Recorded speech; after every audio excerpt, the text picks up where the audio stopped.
आज Doubtnut app download करें। Doubtnut पर अपने सभी गणित, रसायन विज्ञान, भौतिक विज्ञान और जीव विज्ञान के डाउट्स का करो सफाया। बस प्रश्न की फोटो खींचो, एक ही प्रश्न को क्रॉप करो और तुरंत वीडियो सोल्यूशन पाओ। अभी डाउनलोड करें।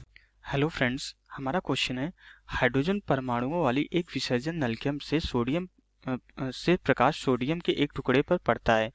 सोडियम से उत्सर्जित सबसे तेज फोटॉनज इलेक्ट्रॉनों की गतिज ऊर्जा 0.73 इलेक्ट्रॉन वोल्ट है। सोडियम के लिए कार्यफलन हमारा 1.82 इलेक्ट्रॉन वोल्ट है। निकालें।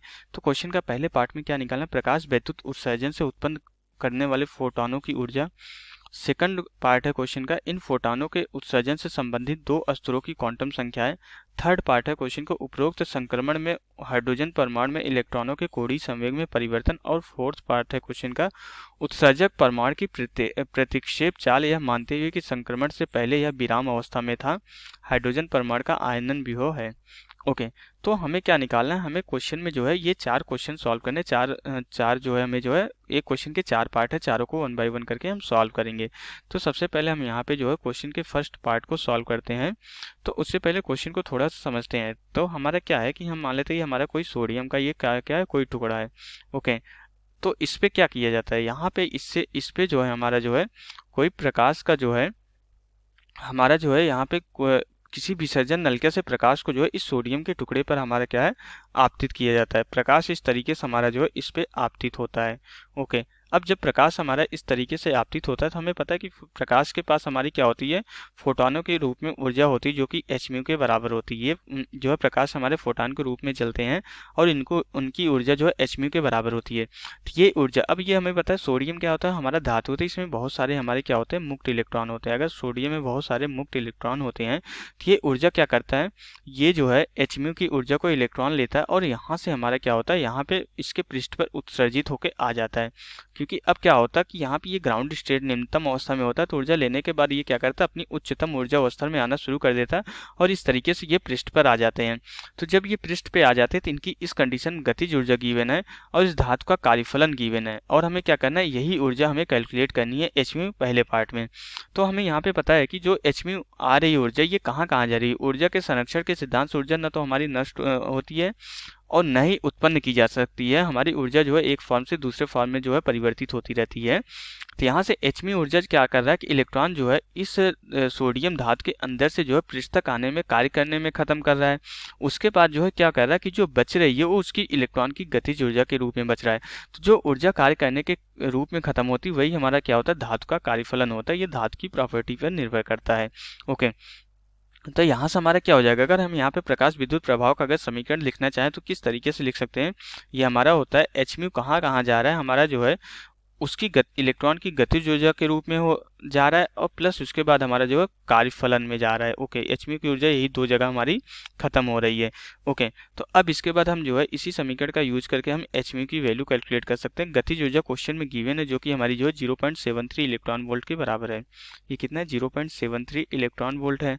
प्लस हमारा फाई नॉट कितना दिया गया, 1.82 इलेक्ट्रॉन वोल्ट के बराबर दिया गया, 1.82 इलेक्ट्रॉन वोल्ट है। तो यहाँ से हमारा सरल करने के बाद जो hν की वैल्यू कैलकुलेट हो जाती है, hν हमारा कितना आ जाता है, ये आ जाता है हमारा 2.55 इलेक्ट्रॉन वोल्ट के बराबर आ जाता है। अब ये हमारा पहला पार्ट सॉल्व हो गया। अब सेकंड पार्ट में बोल रहा है कि हमारा जो है ये जो ऊर्जा फोटॉन की है इससे संबंधित हमारा जो दो स्तरों की क्वांटम संख्या कैलकुलेट करनी है। हमें क्या करना है, हमें ये बताना है कि ये जो है कौन सी दो स्तर की क्वांटम संख्या है, किन दो ऊर्जा स्तर का डिफरेंस हमारा जो है इस ऊर्जा के बराबर आएगा, हमें ये बेसिकली बताना है। ओके, तो हम बी पार्ट को सॉल्व करेंगे। इसके लिए हमें क्या करना पड़ेगा, हमें हर एक कक्षा की ऊर्जा कैलकुलेट करनी पड़ेगी, फिर उसमें से माइनस करते चलना पड़ेगा कि कौन सी दो कक्षा की ऊर्जा माइनस करने के बाद हमारा 2.55 इलेक्ट्रॉन वोल्ट आ रहा है।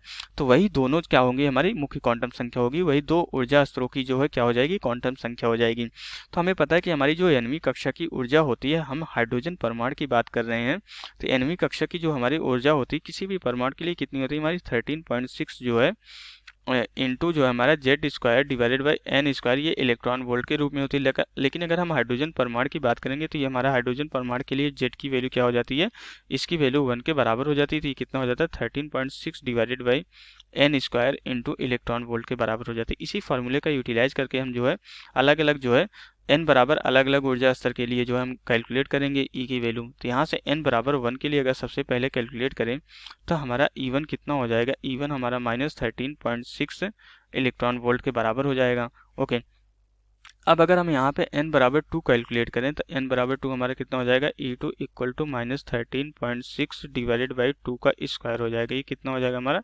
-3.4 इलेक्ट्रॉन वोल्ट के बराबर हो जाता है। अब अगर हम E2 में से E1 को माइनस करें तो हमारे ये 2.55 इलेक्ट्रॉन वोल्ट के बराबर नहीं आएगा।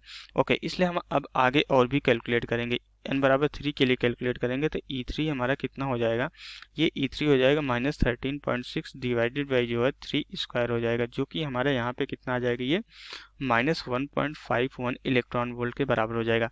अब n बराबर 3 में से अगर n बराबर 2 को कैलकुलेट करेंगे तो भी हमारा जो है 2.55 नहीं आएगा, और n बराबर 3 में से n बराबर 1 को कैलकुलेट करेंगे तो भी 255 नहीं आएगा। तो इसलिए हम जो है अभी और आगे चलेंगे। तो n बराबर 4 के लिए भी हम कैलकुलेट करेंगे तो ये E4 हमारा यहाँ पे कितना हो जाएगा, ये हो जाएगा -13.6 डिवाइडेड बाई जो है 4 का स्क्वायर। तो इसको सरल करने के बाद ये हमारा कितना आ जाता है, ये -0.85 इलेक्ट्रॉन वोल्ट के बराबर आ जाता है।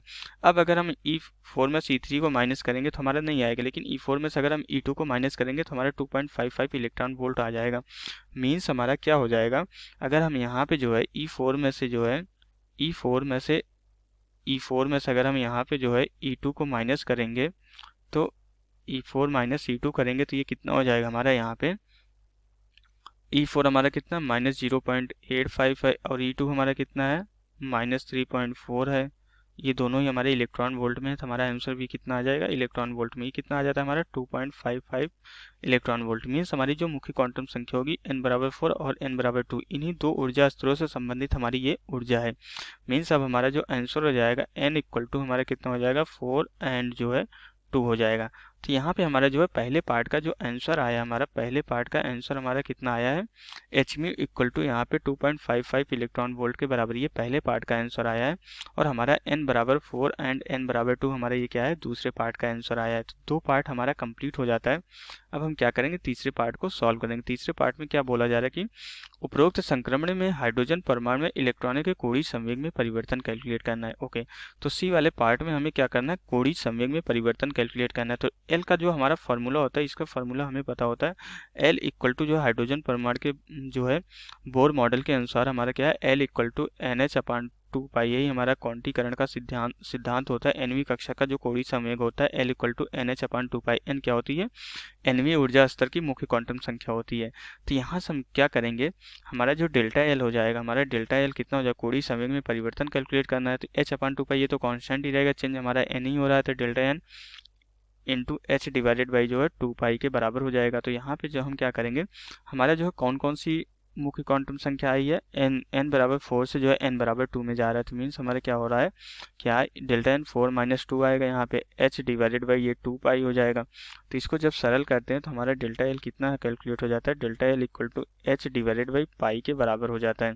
तो यहाँ से h डिवाइडेड बाई पाई अगर हो गया ये, तो हम वैल्यू पुट करेंगे। h हमारा प्लैंक नियतांक होता है जिसकी वैल्यू 6.63 इंटू 10 की पावर -34 जूल सेकंड के बराबर होती है। और पाई तो हमारी यहाँ पे ये तो हमारी यहाँ पे ये न्यूमेरिकल वैल्यू ही है, तो ये 3.14 के बराबर होती है। इसको सरल करने के बाद हमारा ये कितना आ जाता है, डेल्टा एल जो कैलकुलेट हो जाता है ये हमारा कितना हो जाता है, ये 2.11 इंटू 10 की पावर जो है -34 जूल सेकंड के बराबर हो जाता है। तो हमारा कोणीय संवेग में परिवर्तन आ गया, हमारा जो है 2.11 इंटू 10 की पावर -34 जूल सेकंड के बराबर हो गया। ये हमारा क्या हो जाएगा, ये हमारा जो है थर्ड पार्ट का आंसर हो जाएगा। थर्ड पार्ट का आंसर हो गया हमारा 2.11 इंटू 10 की पावर -34 जूल सेकंड के बराबर हो गया। अब यहाँ से हम क्या करेंगे, फोर्थ पार्ट को सॉल्व करेंगे। ओके, डी वाले पार्ट को सॉल्व करेंगे। डी वाले पार्ट में हमें क्या निकालना है, ओके, डी वाले पार्ट में उत्सर्जक परमाणु की प्रतिक्षेप चाल यह मानते हुए कि संक्रमण से पहले यह विराम अवस्था में था। तो उत्सर्जक परमाणु हमें क्या करना है, ये हमारे उत्सर्जक परमाणु Na है, इसकी हमें क्या करनी है, प्रतिक्षेप चाल निकालनी है। तो जब यहाँ से इलेक्ट्रॉन हमारा उत्सर्जित होकर पृष्ठ पे आता है तो इसकी कुछ गतिज ऊर्जा होती है, तो इसका कुछ संवेग होगा।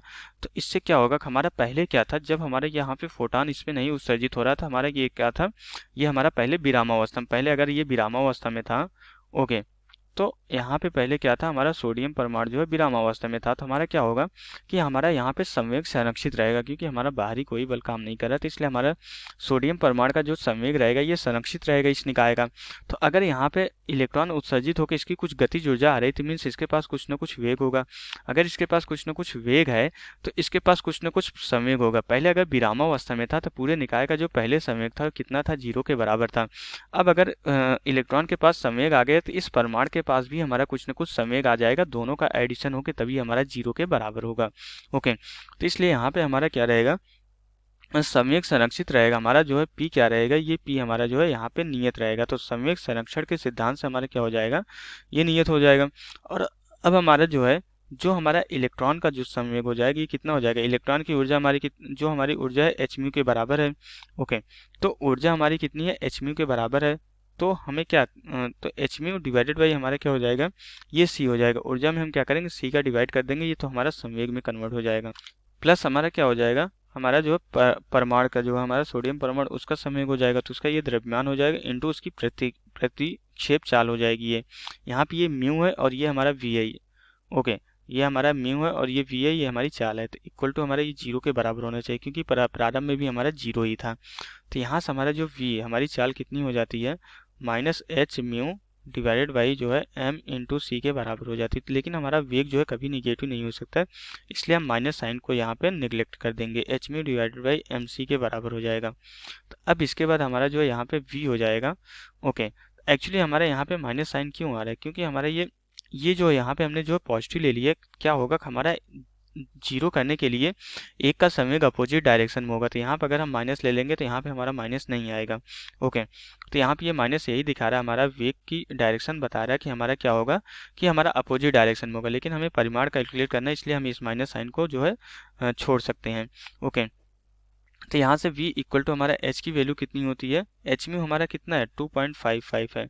एच म्यू हमारा 2.55 इलेक्ट्रॉन वोल्ट के बराबर है, ये फोटॉन की ऊर्जा है। तो इसको क्या करेंगे, यहाँ पे जो हम इसको जूल में कन्वर्ट कर देंगे, तभी हमारा जो है मीटर पर सेकंड में जो हमारी चाल आएगी। 1.6 इंटू 10⁻⁻19 ये कितना हो जाएगा, जूल पर इलेक्ट्रॉन वोल्ट हो जाएगा। और ये इलेक्ट्रॉन वोल्ट इस इलेक्ट्रॉन वोल्ट से कैंसिल हो जाएगा, डिवाइडेड बाई हमारा कितना हो जाएगा। अब हम द्रव्यमान किसका लेंगे, परमाणु का द्रव्यमान लेना है, तो उसमें से इलेक्ट्रॉन चला गया, सिर्फ और सिर्फ हमारा जो है प्रोटॉन का द्रव्यमान यहाँ पे कंसीडर होगा, जो कि 1.67 इंटू जो है 10⁻⁻27 के बराबर है। इंटू प्रकाश की चाल हमारी कितनी होती है, 3 इंटू 10 जो है 8 के बराबर होती है। तो जब इसको यहाँ पे सारी वैल्यू हमने पुट कर दिया, जब इसको हम सरल करते हैं तो v इक्वल टू हमारा कितना आ जाता है, 0.814 मीटर पर सेकंड के बराबर आ जाता है। तो जो हमारा डी का आंसर हो जाएगा, डी वाले पार्ट का जो हमारा आंसर हो जाएगा कितना हो जाएगा, डी वाले पार्ट का आंसर हो जाएगा हमारा 0.814 मीटर पर सेकंड के बराबर हो जाएगा। तो यहाँ से हमारा जो है, यहाँ से क्वेश्चन के हमारे जो सारे चारों पार्ट कंप्लीट हो जाते हैं, चारों का आंसर आ गया हमारा। तो यहाँ से हमारा क्वेश्चन कंप्लीट हो जाता है। Okay, thank you. कक्षा 6वीं से 12वीं से लेकर नीट, IIT, JEE वो एडवांस के लेवल तक 1 करोड़ से ज्यादा छात्रों का भरोसा। आज ही डाउनलोड करें डाउटनेट ऐप या व्हाट्सएप करें अपने सारे डाउट्स 8400 400 400 पर।